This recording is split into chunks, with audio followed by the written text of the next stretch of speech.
নমস্কার বন্ধুরা, গম ভিলেজ কিচেনে আপনাদের সবাইকে স্বাগত। আজকে আমরা অনেক দিন পরে চলে এসেছি আজকে নতুন একটি রেসিপি নিয়ে। আজকের রেসিপি এই যে দেখতে পাচ্ছেন, কি মনে হচ্ছে? এটা চালের গুঁড়ো। অনেকে দেখে দূর থেকে হয়তো বুঝতে পারতেছেন না, এটা হলো চালের গুঁড়া আর এই হলো লবণ। সামনেই পৌষ সংক্রান্তি আর এটা পৌষ মাস। এবার আমাদের বাঙালির একটা বড় রকম উৎসবই বলতে পারেন পৌষ পার্বণ, যাকে আমরা বলি অনেকে পিঠে পার্বণও বলে, পৌষ পার্বণও বলে, পৌষ সংক্রান্তি। এবার সেই দিনকে আমরা বাড়ির সবাই সকাল সকাল স্নান করি। ভোরবেলা সূর্য ওঠার আগে স্নান করতে হয়, আমাদের বাঙালিদের নিয়ম। তারপর বাড়িতে সবার বাড়িতেই পিঠে তৈরি হয়। এবার তার জন্যই এই সামনের পৌষ সংক্রান্তির জন্যই আমরা নিয়ে চলে এসেছি আবার আপনাদের সামনে নতুন একটা রেসিপি, এবং খুব সহজ এবং দুটো জিনিস দিয়ে তাড়াতাড়ি তৈরি হয়। এই হলো সাদা পিঠে, চালের গুঁড়া দিয়ে। এই সাদা পিঠে উপকারিতা অনেকটাই, অনেকেই জানেন আপনারা, যে এই পিঠেতে গ্যাস অম্বল কোনো কিছু হয় না, যার জন্য এবং খুব সহজেই বানানো যায়, খুব তাড়াতাড়ি হয়ে যায়। তো দেখতে থাকুন, সঙ্গে থাকুন এবং আমাদের চ্যানেলটিকে অবশ্যই অবশ্যই সাবস্ক্রাইব করুন। চলুন শুরু করি। গোল গোল গোল গোল গোল গোল গোল দেওয়া হয়ে গেছে। এই হলো চালের গুঁড়ো আর এই হলো নুন। আজকের সাদা পিঠের এই দুটোই উপকরণ, এই দুটোই গুণ। এবার এটা দিয়ে এটার মধ্যে দিব, দিয়ে এটাকে এটার মধ্যে দিব। এটা হচ্ছে মানে হচ্ছে এটা। চলুন শুরু করি। এই নুন দিয়ে দিচ্ছি, নুন বেশি দিব না, সাদা পিঠাতে সামান্য পরিমাণ নুন দিতে হবে।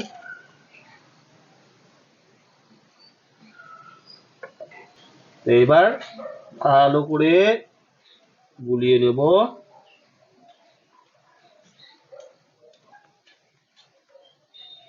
অল্প করে জল দিতে হবে, বেশি জল দিয়ে ফেললে পরে একদম তেলটানা জলের মতন হয়ে যাবে। এই জন্য অল্প করে দিতে হবে, যাতে একটু ঘন ঘন থাকে, তাহলে পিঠেটা ভালো হবে।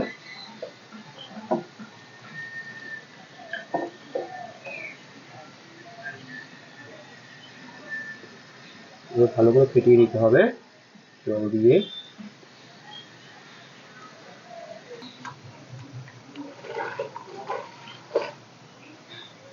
দেখছেন বন্ধুরা, এই যে দেখুন একদম থকথকে থকথকে হয়ে গেছে পিঠেটা। লেই টাইপের হবে, এইরকমই হবে, এটা মতন করেই বেটারটা বা বেটারটা এরকম হবে, একদম থকথকে। ভালো করে মিক্স করে নিতে হবে। দেখুন আমাদের চালের গুঁড়োর বেটারটা রেডি হয়ে গেছে সাদা পিঠা বানানোর জন্য। এবার আমরা উনুনে কড়াই চাপিয়ে দেব। কড়াই চাপিয়ে দিলাম। এবার কড়াই গরম হওয়ার জন্য একটু ওয়েট করে নেব। কড়াই গরম হয়ে গেলে আমরা চিতই পিঠা একটা একটা করে ভেজে নেব। একটা ছেড়ে টেস্ট করে নিলাম, দেখা যাক কি হয়। আমরা দিয়ে দিচ্ছি, একটা আমরা টেস্ট করার জন্য প্রথমে দিয়েছি, এবার একে একে এভাবে ভেজে নেব। আরেকটা দিয়ে দিলাম সঙ্গে।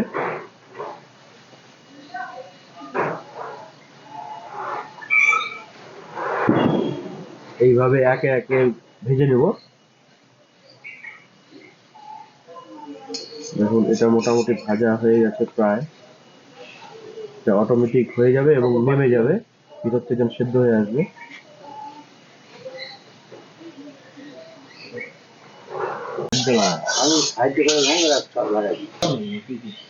হ্যাঁ, এখান থেকে আমাকে একটু নাকি গাছগুলো আছে।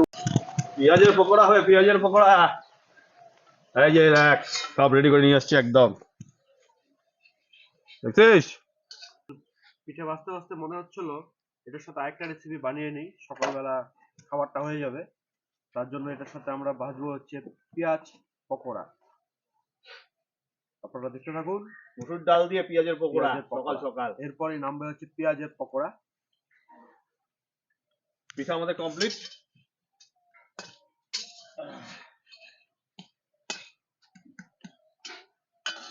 আমি রেডি করতে হবে উপায়।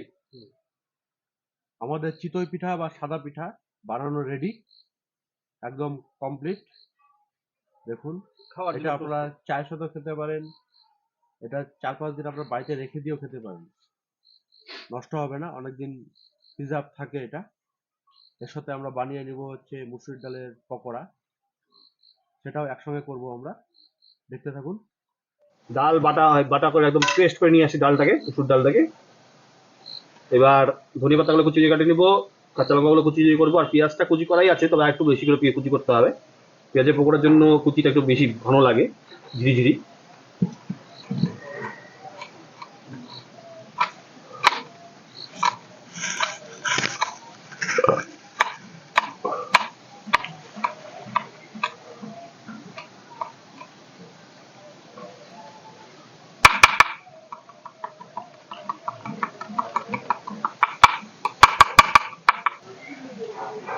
এবার লঙ্কাগুলোকে কুচি কুচি করে কেটে নেবো। এবার পেঁয়াজগুলোকে কুচি কুচি করে কেটে নিই, একদম ঝিরি ঝিরি করে।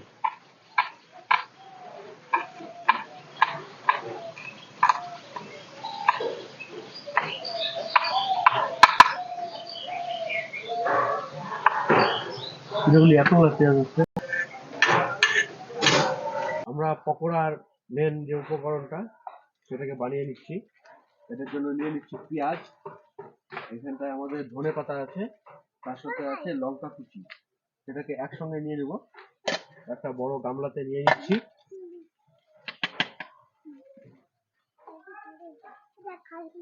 এখানটায় লবণটা আগেই দেবো না, কারণ লবণ এটাতে আগে যদি দিয়ে দেওয়া যায় তাহলে পেঁয়াজ থেকে জল ছাড়তে শুরু করবে এবং আপনাদের ভাজতেও অসুবিধা হবে। তাই লবণটাকে পরে অ্যাড করব, তার আগে এটাকে বানিয়ে নিব। এটাকে ভালো করে মিক্স করে নেব। মিক্স করে নেওয়ার পরে এখানে ডাল বাটা আমাদের আছে। মুসুর ডালটা আপনারা আগে থেকে ভিজিয়ে রাখবেন, ভিজিয়ে রেখে তারপরে মুসুর ডালটাকে বেটে নেবেন। বেটে নেওয়ার পরে আমরা এইভাবে বেটে নিয়েছি। এবার এই ডাল বাটাটা এখানে দিয়ে দেবো।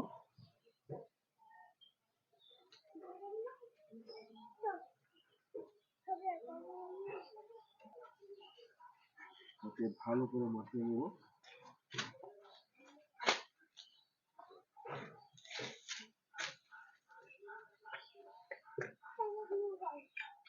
এবার দিয়ে দেবো সামান্য হলুদ। এখানে আমরা 1 চামচ থেকে একটু কম হলুদ দিব। হলুদ দিয়ে দেবো।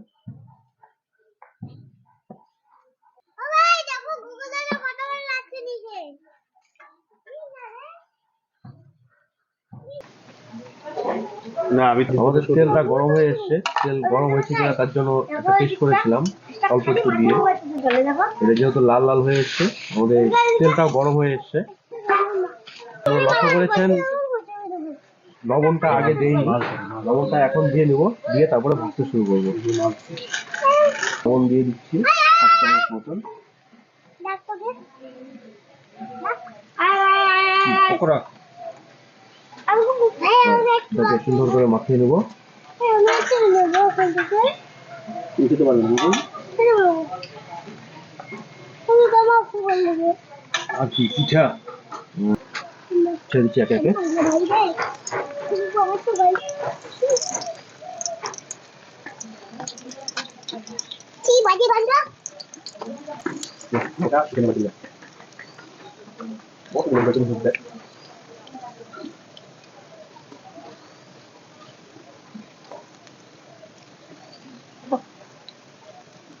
লাল লাল হয়ে এসছে। এটা আপনারা কড়া করে খেতে চাইলে কড়া করে একদম পুরো লাল করে ভাজতে পারেন, আর হালকা কাঁচা কাঁচা থাকতে পারলে হালকা ব্রাউন কালার হলেই নামিয়ে নিতে পারেন। আমরা একটু কড়া করে করে ভেজে নেব। ওই দেখেন লোক শোনা দেবে না, দেখেন ভাজা হচ্ছে রাঁধুনি ভাজায় ভাজি আবার খাওয়াও শুরু করে দিচ্ছে। ঠিকঠাক হচ্ছে কিনা টেস্ট করে দেখতেছি। টেস্ট করে দেখতেছিস? আর খুব প্রিয় জিনিস আমার মসুর ডাল আর মসুর ডালের বড়া, যাই হোক। এই হলো পেঁয়াজি, দেখেন একদম সুন্দর, কত সুন্দর হয়েছে। তার সাথে এই হলো আমাদের সাদা পিঠা, এই হলো সাদা পিঠা আর পেঁয়াজি। শীতকালে একদম সুন্দর খাবার, দুর্দান্ত। যে আজ চপর চপর করে খাবো, চিন্তার কোনো কারণ নেই। পাপাই তো দেখলেন টেস্ট করছে। মিঠু আর আমি বাকি আছি, ও মারে দিব দুজন তিনজনে মিলে। আমি একটাই খাচ্ছি, টেস্ট করলাম খালি। একটা কিন্তু খায় নাই, অনেকগুলাই খাইছে। হুম। এটা আপনাদের সামনে বললো, আপনারা জানেন না। পাপাই কিন্তু সেই জিনিস। চলেন তাহলে বন্ধুরা, তাহলে দেখতে থাকুন আমাদের চ্যানেলটিকে অবশ্যই সাবস্ক্রাইব করুন আর স্কিপ না করে দেখবেন। আর ভিডিওগুলো স্কিপ না করে দেখুন। তাহলে আবার দেখা হবে নতুন আরো রেসিপি নিয়ে। ভালো থাকবেন, হ্যাঁ। সুস্থ থাকবেন। ধন্যবাদ।